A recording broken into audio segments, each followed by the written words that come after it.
Hi friends, எல்லோரும் எப்படி இருக்கீங்க? இன்றைக்கி எல்லாருக்கும் பிடிச்சமான டேஸ்டியான நாட்டுக்கோழி சிக்கன் குழம்பு எப்படி செய்யலான்னு பார்க்கலாம் வாங்க.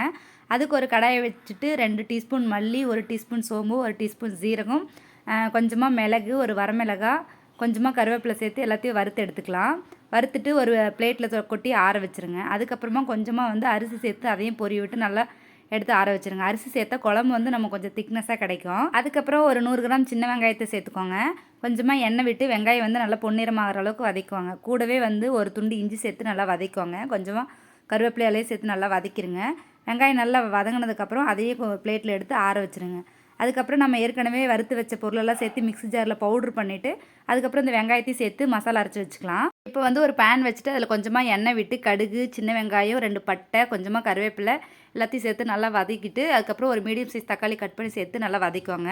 தக்காளி நல்லா வதங்கினதுக்கப்புறம் ஒரு 1.5 டீஸ்பூன் இஞ்சி பூண்டு சேர்த்து நல்லா அதையும் நல்லா வதக்கி விட்டுருங்க. எல்லாம் நல்லா மசாலாலாம் வதங்கினதுக்கப்புறமா நம்ம சிக்கன் சேர்த்துக்கலாம். சிக்கன் சேர்த்துட்டு கொஞ்சமாக உப்பு கூடவே மஞ்சத்தூளும் சேர்த்து நல்லா வதக்கி விட்டுருங்க. சிக்கன் நல்லா தண்ணி விட்டு நல்லா வதங்கணும். நல்லா வதங்கினதுக்கப்புறம் தான் நம்ம மசாலாலாம் சேர்க்கணும். அதுலேயே பிறகு சிக்கனில் நல்லா தண்ணியெலாம் விட்டுருச்சு. அதுக்கப்புறம் நான் சிக்கன் மசாலா, கொஞ்சமாக காஷ்மீரி சில்லி பவுடர் எல்லாத்தையும் சேர்த்து நல்லா வதக்கி விட்டுட்டேன். மசாலாவோட பச்சை வாசனை போகிற அளவுக்கு நல்லா வதக்கிடுங்க. நல்லா வதக்கினதுக்கப்புறம் நம்ம ஏற்கனவே அரைச்சி வச்சுருக்கிற பேஸ்ட்டையும் சேர்த்து நல்லா வதக்கி விட்டுடலாம். சிக்கன் நல்லா வதங்கினதுக்கப்புறம் தேவையான அளவு தண்ணி சேர்த்துக்கலாம். தண்ணி சேர்த்துட்டு இந்த டைமில் உப்பு காரம் எல்லாம் செக் பண்ணிட்டு நான் காரம் பத்தாமல் கொஞ்சம் மட்டன் மசாலா ஆட் பண்ணிக்கிட்டேன்.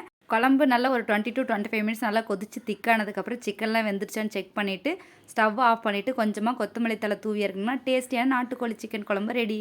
நீங்களும் ட்ரை பண்ணி பார்த்துட்டு எப்படி இருக்குன்னு சொல்லி கமெண்ட்டில் சொல்லுங்கள். இந்த வீடியோ பிடிச்சிருந்தா லைக் பண்ணுங்கள், ஷேர் பண்ணுங்கள், கமெண்ட் பண்ணுங்கள், சப்ஸ்கிரைப் பண்ணுங்கள்.